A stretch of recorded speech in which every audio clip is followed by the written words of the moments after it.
I'm not playing games and I'm not going to accept the disrespect.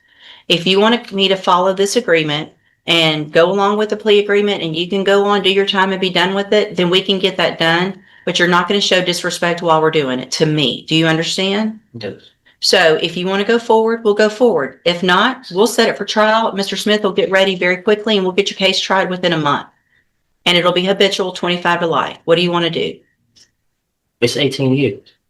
No, the plea If agreement. If you go to trial, listen to me. If Yeah, you go to trial and you're found guilty and your prior convictions, stop talking over me. If you go to trial and you're found guilty and those prior felony convictions are true, then you're looking at habitual 25 to life. Today, there's an agreement for something different. I'm glad to accept that if that's what you want to do. But you're going to either accept responsibility and plead guilty or plead not guilty. Yeah. That's your choices. So let's go back then and cause number 21-36426. You're charged with a third-degree felony offense of evading arrest or detention with the use of a vehicle from November 28th of 2020. How do you plead to that charge? Guilty or not guilty? That's what I'm saying. He's saying assault family violence. The evading arrest is I Listen. plead guilty. It's evading arrest or detention with But what the are you use. looking at? I'm saying I'm Look, looking at your indictment. He's saying you got indicted for I got that. evading. In 2014, you Right. were Hold on, convicted of just something Mr. else. Okay. You've probably already tried. Let me take care of it this way. I- Place that in front of your client, please. Now, that is cause number 21-36426. That indictment alleges in paragraph 1 that you committed the third-degree felony offense of evading arrest or detention with the use of a vehicle from November 28th of 2020. Yeah. How do you plead to that charge? I just pleaded no contest. She didn't want to accept no contest. How do you plead to that charge? Guilty or not guilty? We're not going backwards, okay? I already told you you're not going to plead no contest. Guilty or not? You plead guilty or not guilty? So if I'm telling you no content, what is that? It's nothing and it's nothing. You're not allowed. I can take a plea of no contest or I cannot take a plea of no contest. That is up to the court. You're not legally entitled to plead no contest if there's a plea bargain. I'm telling you, if you want me to accept the plea agreement, you're going to plead guilty or not guilty. I've already told you that. I'm not going to tell you again. If I have to tell you again, guilty or not guilty, I'm saying period. I'm about to set your case for that's trial. saying that I'm not. That's basically saying that I'm.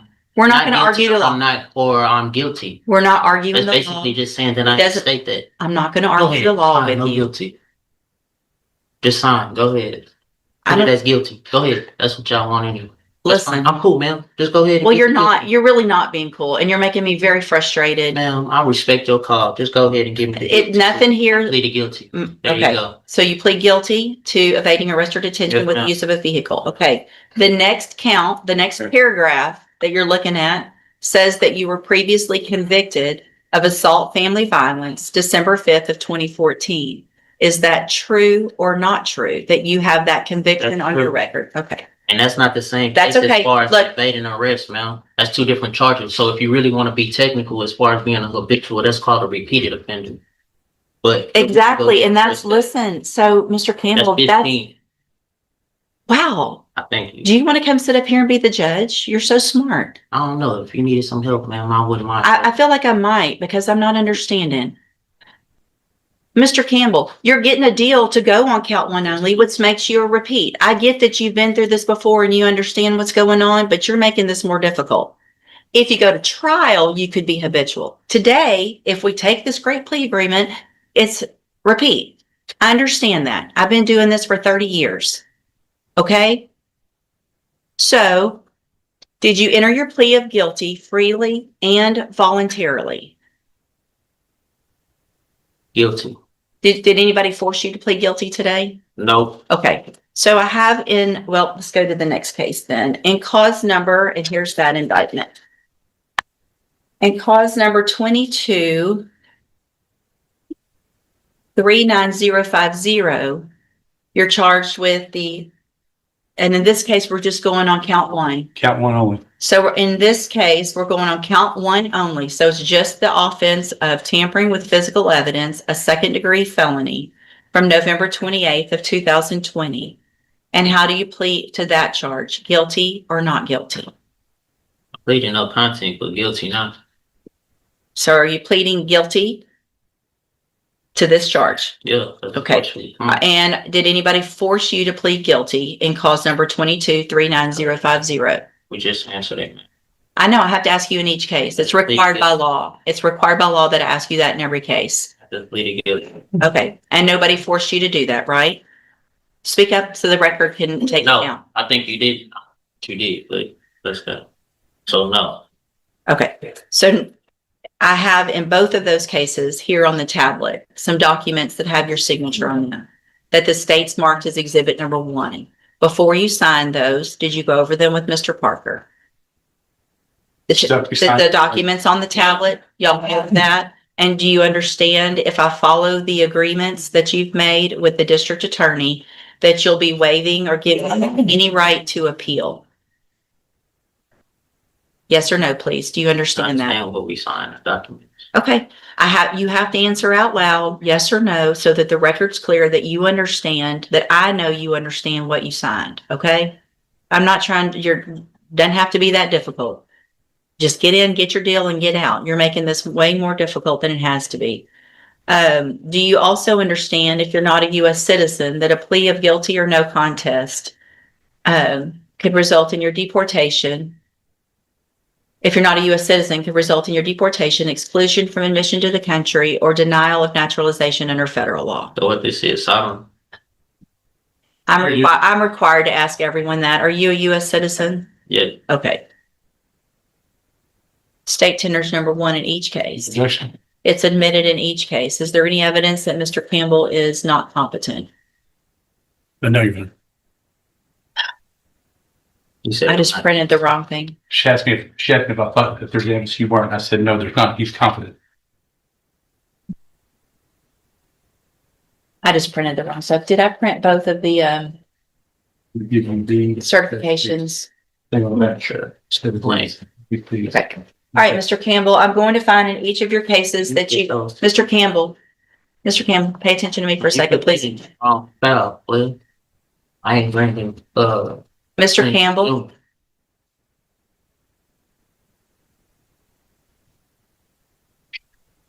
you ready? Yeah. In cause number 2136426, I'm going to find that you entered your plea of guilty and true freely and voluntarily. Find that you're mentally competent and you understand the nature and the consequences of your plea. Find sufficient evidence to find you guilty, and at this time, find you guilty of evading arrest or detention with the use of a vehicle. Find that prior conviction true. Sentence you in accordance with your agreement to a term of 18 years in the institutional division of the Texas Department of Corrections. You will receive credit on that sentence for any time that you've been in custody that the law gives you the right to receive. So can you say that on record?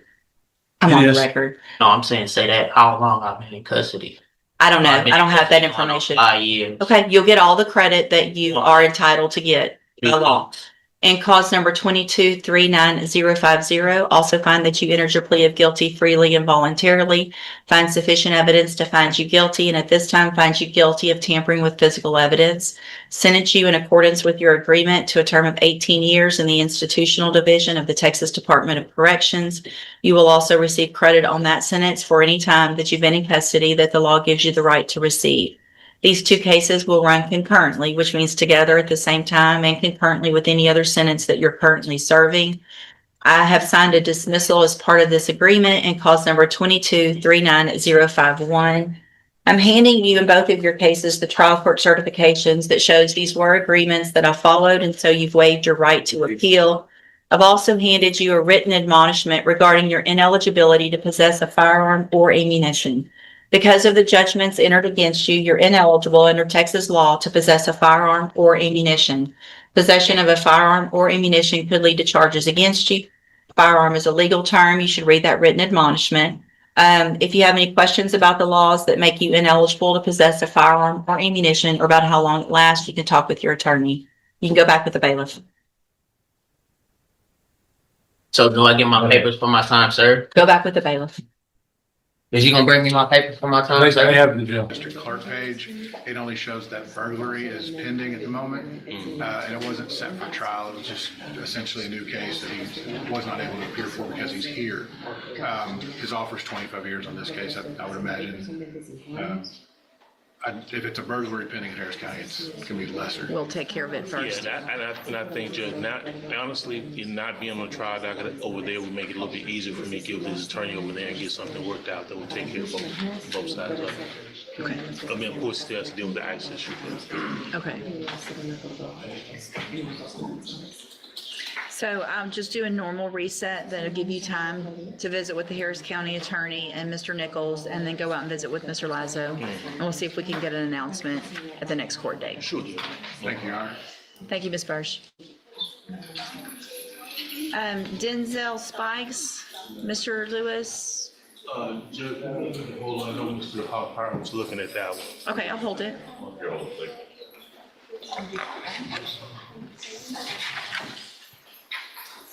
Robert Eaglin, Yes, it's a Judge. bond hearing.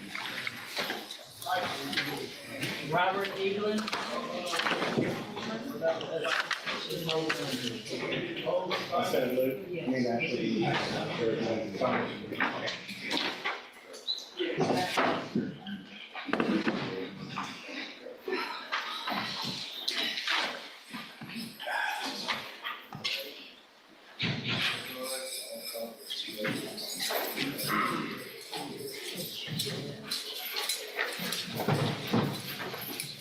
All right, sir, you are Robert Eaglin?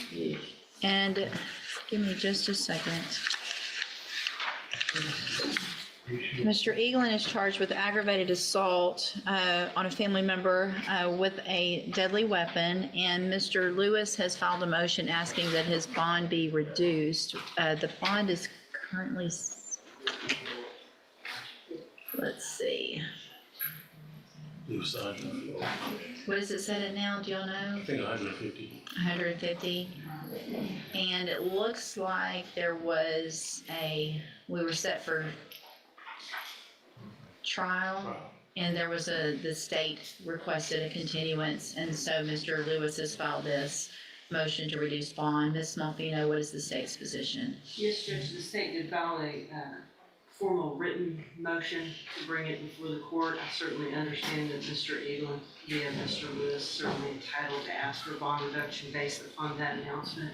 Where I am is that the complainant in this case, if the court will recall, it was originally handled in CDC. She was unable to be located, so although the often stated in the indictment books, so he has not been in custody for that length of time, so I'd like you to take that into consideration. She has recently had a stroke. She is still in recovery for that medical condition. I've spoken with her on the phone. She's always been very attentive in reaching out to us. It's difficult. Her mobility is severely limited. Her speech is still limited based on that stroke. And for that reason, I would ask the court to consider allowing for a continuance off of that December 8th docket, and so that we could know in advance, so she doesn't have to leave her rehab facility. And I've discussed that with Mr. Lewis, who's always been very courteous about it, understanding the necessity for him to ask for a bond. Sure. Mr. Lewis? And Judge, that partial cut that involves, of course, the length of time that he did sit in custody while he was in this case was pending over in CDC. And I think it was a very lengthy time, almost 3 years is what he was in custody for before that case was dismissed, because they could not locate her. Shortly after that, of course, it was refiled. He's been in custody all of this time. We were ready to go to trial because the stroke happened right before the last trial was set. And I think, we discussed it at that point, which I was gonna, and this was the first update we've gotten, that she's still dealing with the rehab and everything. Okay. So, And typically, Judge would know not to ask more than once. It's just a very severe medical condition. sure, yeah, no, I'm gonna grant the motion for continuance, but in turn, I think I'm required under 17151 to do something with regard to the bond. So I want to get some specific information, from you, Mr. Eaglin, so that I know conditions to place on that bond. Where will you live if you make bond? What is her name? Marva Eaglin, okay, and what is that address? 3705 East Lucas Drive. So that's here in Beaumont, Yeah. okay.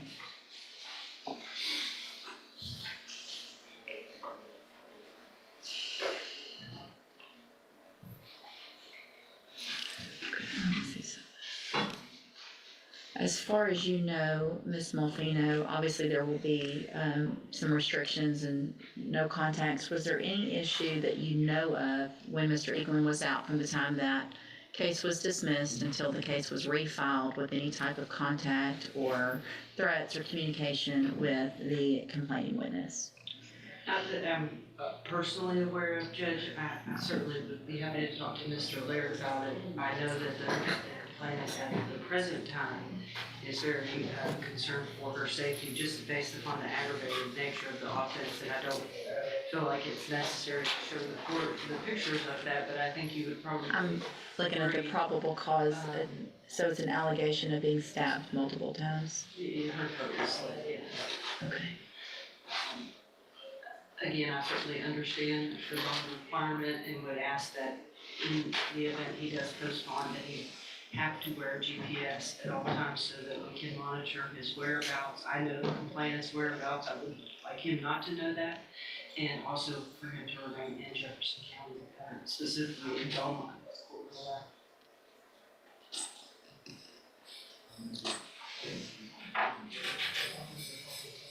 He also has a prior felony conviction. I'm sorry? He also has a prior felony conviction. Okay.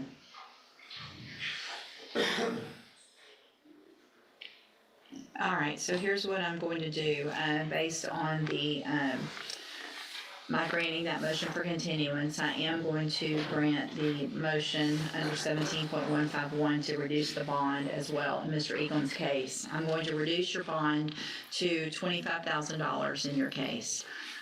There are going to be several conditions that are extremely important. The first is that you will be required to wear a GPS monitoring device at all times.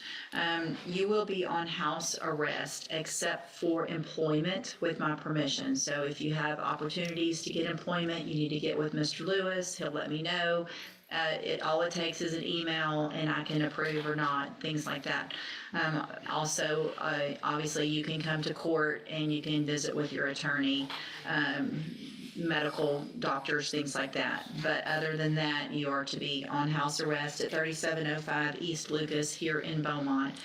You're not to leave Beaumont. You are going to be restricted to live and work in Beaumont, Texas. Do you understand those restrictions? Oh, I can speak now. I'm trying to change venue, motion to change venue because this case is prejudice and it's been dismissed and it's been brought up 20 days later while I was out there helping my dying mother. I didn't do it the first time. Okay, so here's the thing. You got a lawyer, a motion to change. All right.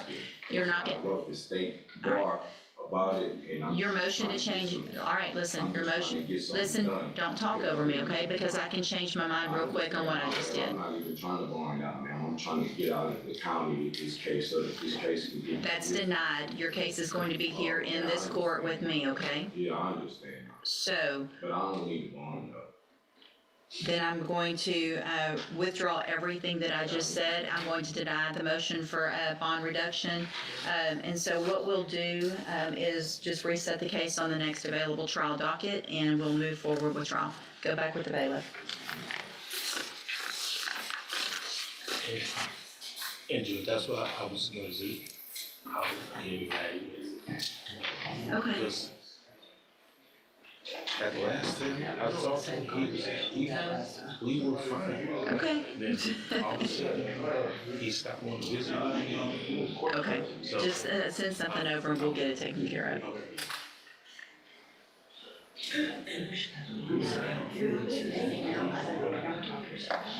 I know. Okay. If you don't want to do it. I made all kinds of good notes here. Russell Bean, Mr. Lewis. Yes, ma'am, Judge. And if we can hold on that, we have Sure. an agreement worked out. Okay, But he's gonna need to go plea on the misdemeanor cases first. okay, I was just waiting for Mr. Cole to get here. He's his attorney. gotcha. And then, Dijon Banks. Thanks. That one, I talked to Ms. Martino about. There's a lot of discovery on that one. Okay, And that we still need to, so you need some more. yeah. We're gonna reset Dijon Banks and hold Russell Bean. It sounds like he might need to, at some point, go down the hall. I mean. No, thanks, Judge. At some point, I may ask the court for your assistance in procuring some school records of the young child in this Okay. case. There's some offices in that involved, and sometimes those are difficult to get out to the court. Okay, yeah, just let me know. I'll sign an order if you need it.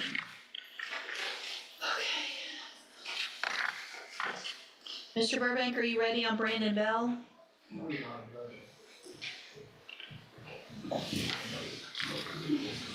Brandon Bell?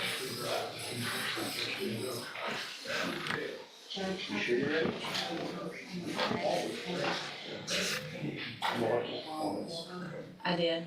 Yeah. Yeah. Mm-hmm. He's in the workshop. Hey, Good morning. morning, you're right. I did two counts. No, I think he's the only one. They're just confused on which one.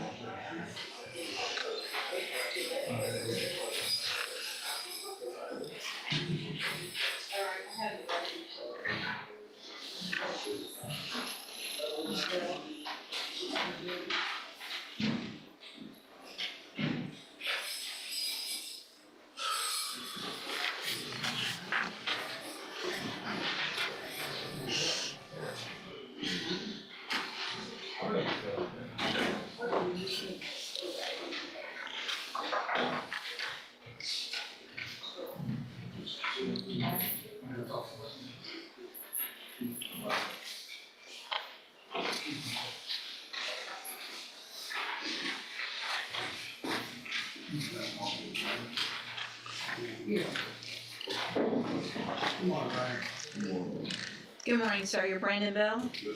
And this is cause number 24, DCCR 1008. Mr. Bell was previously in court, entered pleas of true and a motion to revoke deferred probation, pled true to counts 2, 3, 4, 6, 7, 9, and 10. And there was not an agreement on probation for aggravated assault with a deadly weapon. And I received that updated report. Has everyone had an opportunity to review that report? What time's that? Have your honor, in addition to some medical documentation that was provided. Was that provided to me? Not, Okay. I'm sorry. probably not. Okay. Is it, what should it have, do I,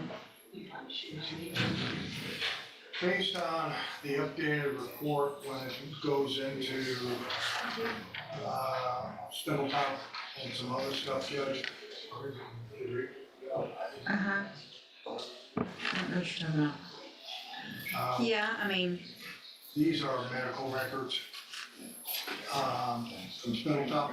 okay, And there's also medical records of how he lost his leg recently, from being run over by a dump truck while working, okay, which I think are factors,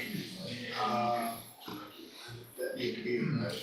Probably in addition, Judge, if I may, to the fact that you were called a complainant in the underlying case for which he is on probation. It looked like a stretch to even put him on the probation with his history, but she was very adamant about wanting probation or even non-prosecuting, and she came and testified before you the last time the motion was set so that you could advise them both with respect to the no contact order, which I don't think either one of them were following, but I don't have proof of that, but I know that's been a concern, but I had some difficulty with that portion of the case. okay, And if the court would also remember, she was expecting another child, they are expecting another child. And okay. But she's So what, also, I get, go ahead and make argument and then I'll, she's also controlling the checking account. He's getting settlements and he's providing, the money to her, for the children. They still have a house together. But he does have a place to stay, Judge, and that is his mom's, which I believe she can't go to. And my argument, Judge, is, if I may, is that he has mental health problems. He's had some problems in reference to possibly smoking marijuana, but I think it's contributed to things that he's gone through in life.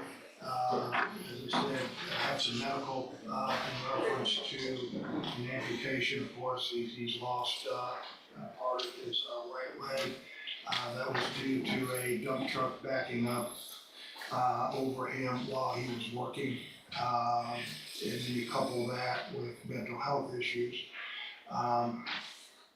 He was reporting, that my understanding was, he kind of was talking out of his head, as also reported by his mom. That was also outlined in the updated PSI report. We're asking, Judge, that you continue him on probation. He does have obligations with his significant other, in reference to the newborn and making sure that they're taken care of, and she does have the funds that he has to be able to give to her. But if there's some program that he can have that's outpatient, to maybe give him some direction.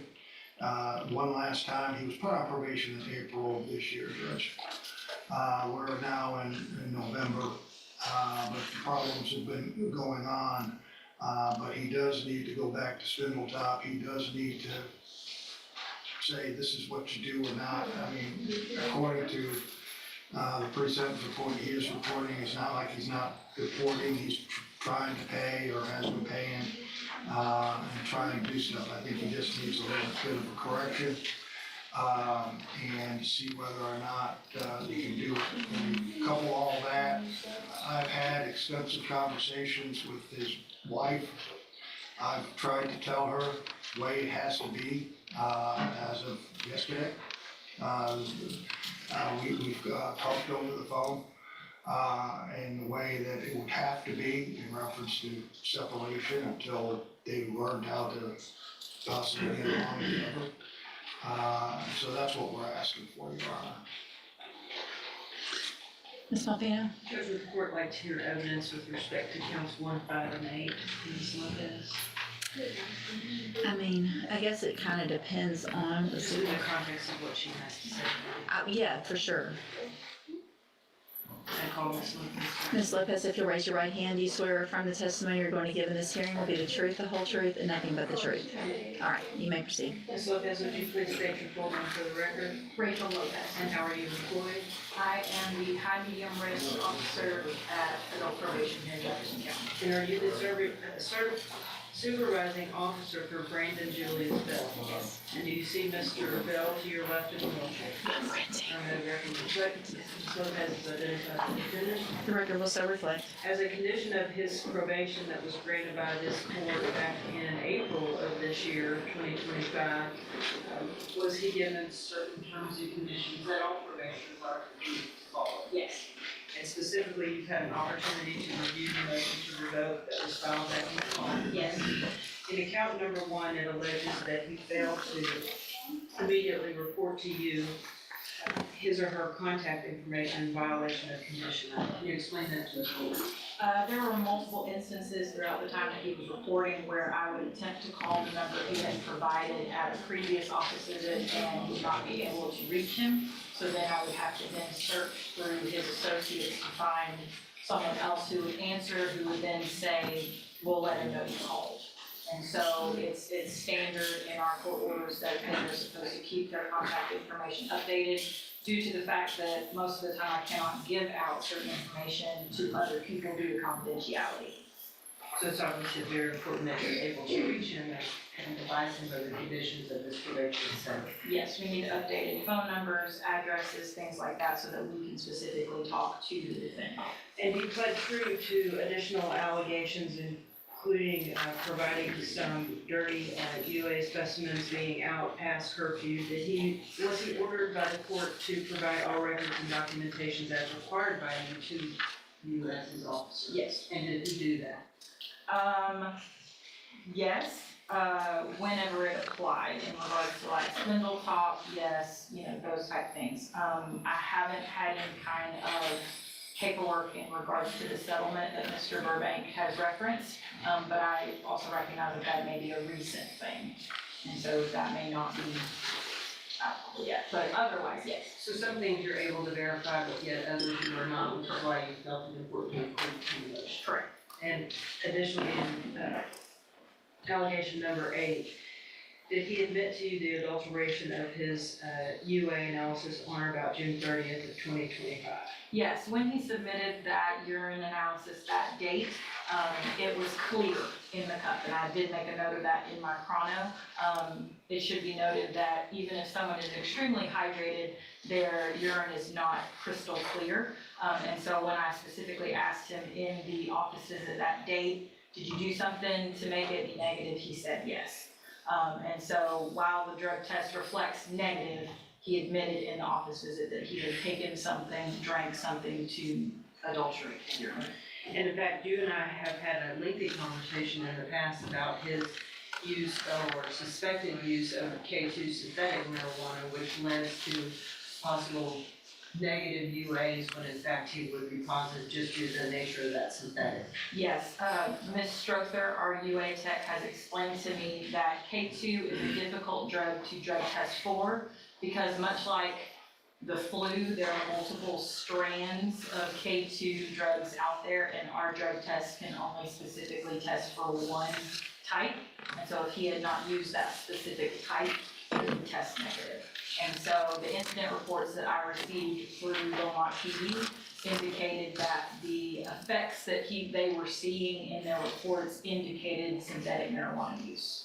And that information is also reflected in your update to the court, correct? Correct. With respect to how his behavior appeared to be altered, involving odd hours, showing up at odd places, attempting to contact the complainant, et cetera, regardless of whether or not they mutually agree to do so. And I believe your recommendation is very well thought out and very well put in the updated PSI. Do you have anything to add to the report? I do not at this time. I have some questions, Ms. Silver. Yes, sir. Ma'am, did you ever get his records from Defendant? I believe so, yes. And is he under medication? Not during the time of all of this taking place. I know that since he was out on bond, I believe he went to Spindletop as of August 11th, and that was when he began having his medication the way he was supposed to. In your report, you stated in the first or second paragraph that while the defendant does report as directed, he has made basic efforts towards paying his fees, correct? So he has been reporting to you. Correct. And then you also started receiving phone calls from the victim. Did you have any dealings with the victim at all? Were you here the last court hearing? I was. She didn't act very rational either, did she? Not often, no. And do you realize that they are expecting another child? Yes. And how many other children do you remember? I believe they currently have 3 children together. I believe this is the 4th. If I told you that there was a settlement to Scott Brown in reference to the motor vehicle accident that took his life, you wouldn't disagree with that. He told me that at the jail when I did my PSI update. And he's getting monthly, I guess settlement checks or quarterly settlement checks, in which the wife does have access to his account. That I don't have any knowledge of. You did also receive telephone calls from his mom, correct? Correct. And basically she said that he's talking out of his head, he has mental health issues, right? She did at one time, yes. She didn't know, well, has to be between April and now, right? Yes. Specifically whenever he was out on bond. Okay. He did appear, direct, to be kind of delusional state, correct? Yes. Unable to remember, reference to taking medications or injecting, so he was on some type of medication, correct? Correct. And that, one of his problems is that he has to learn how to remain on his medications, in order, from spinal tap, in order to, I guess, try to live life normally, correct? Correct. Nothing further. Anything else, Ms. Martino? I don't know yet what I'm gonna do, but if, is there any reason based on the injury that Mr. Bell could not go to special needs safety? Is that something that would prevent him from going? I do not believe so. I don't think so. You don't think so? I think there are people that have gone spinal tap that are Sure. wheelchairs and things of that nature. Yeah. I said spinal tap, I'm sorry, I said C. Yeah, But I think he would still be able to go. I think it would be under special needs. right, that's what I would, Yeah. if that were an option, it would be special needs, because that would address both That of the. addresses mental health also, but Yeah, that's what it's for. I mean, and here's the thing. I think a lot of the mental health is because you're using synthetic marijuana. I mean, that's gonna, so.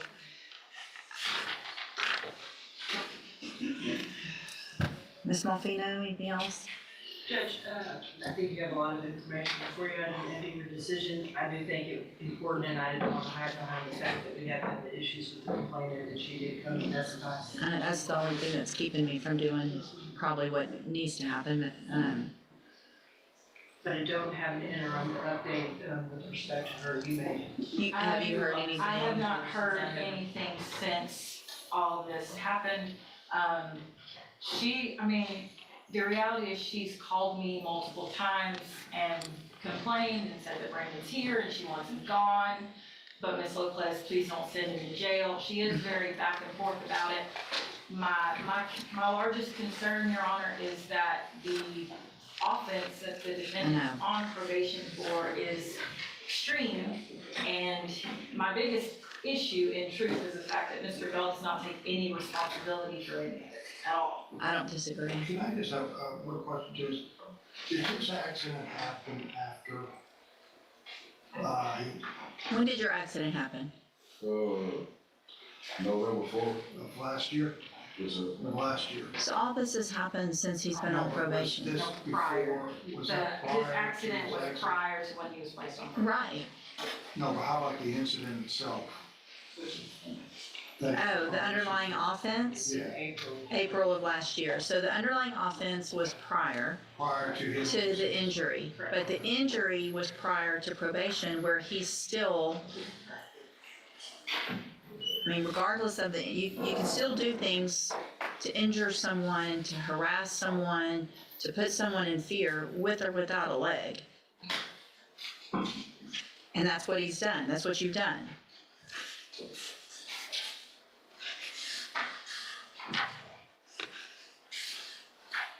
Still make babies with her. I mean, I don't know. I mean, that she was pregnant. The whole point of this is you beat the crap out of her when she was pregnant, and now Third child, we've got the fourth. correct.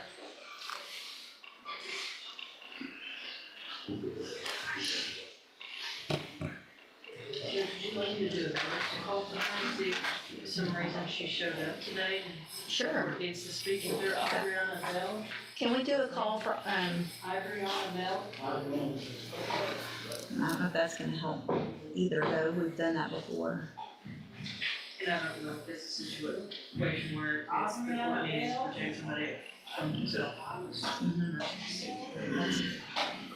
you want to reset it so I can? I don't think it's gonna matter. I mean, she's been here before.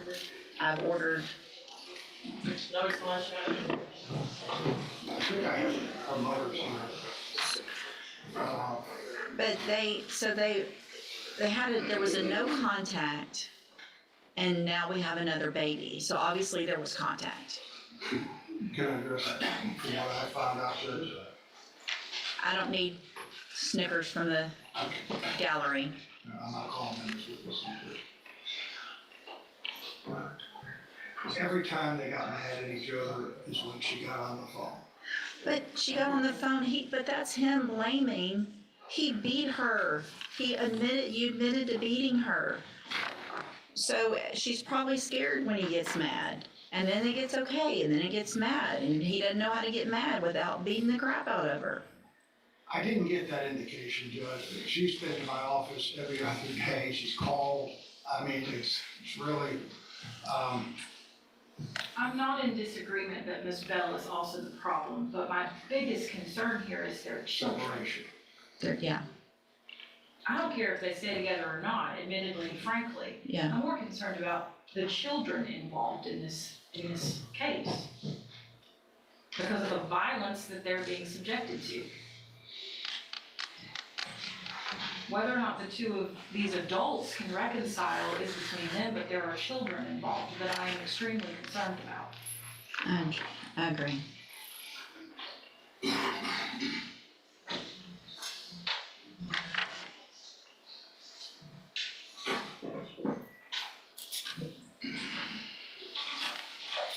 All right, here's what I'm gonna do. Mr. Bell, I don't feel like I have any other choice at this point but to protect your children and to protect your, I don't know if y'all are married, girlfriend, wife, mother of your children from you.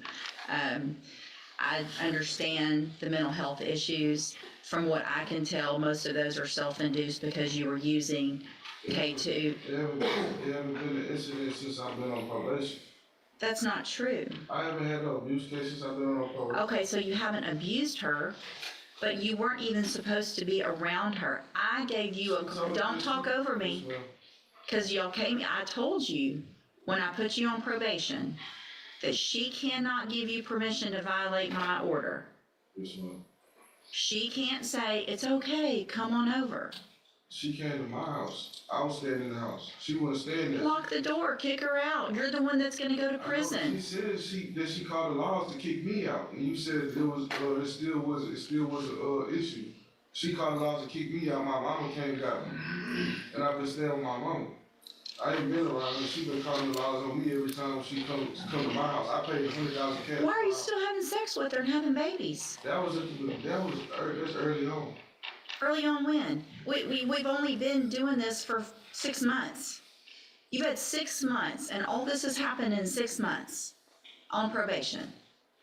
It happened 3 months because she finna have a baby next week. 3 months before I was on probation.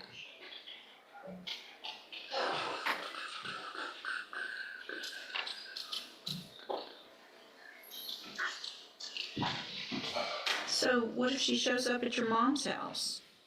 She not gonna show up over there. She know her and my mama don't get along. Probably for good reason. I would represent to the court that there is a problem there, Judge, because even when we talked about possibly with him seeing the kids without her at mom's, and that wasn't a possibility. It's something between her and the mom, his mom. And I know his mom, his brother has gotten in trouble. She has a very stable job in a bank. She's very straight-laced. His brother was the one in the West End that was burglarizing cars, and the owner stopped him and shot him about 8 times on the road, left him there. But she is very straight-laced, and she just couldn't get off of work this morning because of the bank.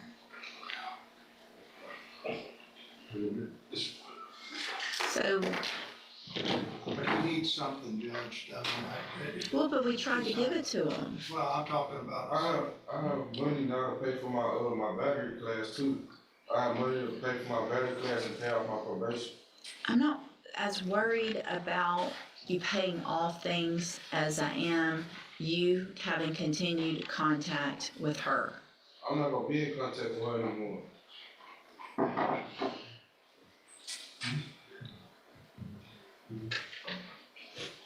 Is there a way, Judge, to put him on a GPS and reset this for 60 days? No, I'm going to make my decision today because I'm absolutely, if I leave him on probation, he's going to safety, period. So we're not going to get out and see how we do and take that chance without having some kind of treatment up front.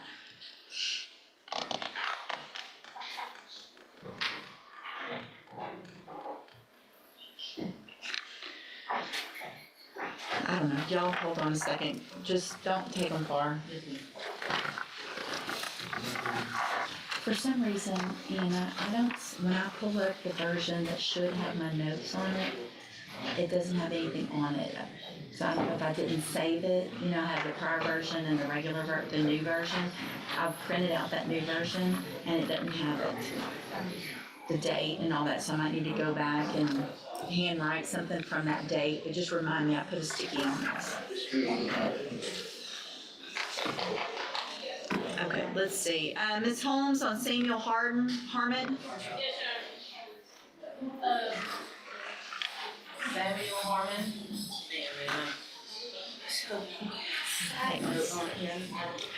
His dad called me and said he put a grievance on me, but I'm still under the concern. But he apologized for filing it because he said he didn't know I was coming to visit him that day, The joys of what you do. Yeah.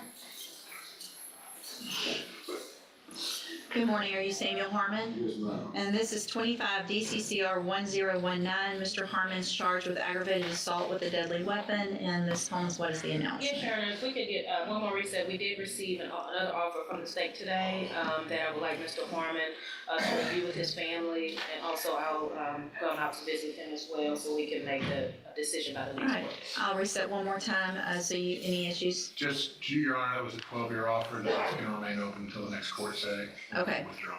Okay, so Mr. Harmon, it sounds like there's an offer that's on the table that they've going to keep open until that next court date. Make sure you visit with Ms. Holmes about it, visit with your family about it. Sounds like there's not any more negotiation. The offer is what it is. If you want to take it, we'll take care of that when you come back. If you don't, you want a trial, we'll get your case set for trial. Okay, you go back with the bailiff. Thank you, Your Honor. Brittany Litchfield, Yes. would y'all, I'll print the first one if you'll print the second one, please.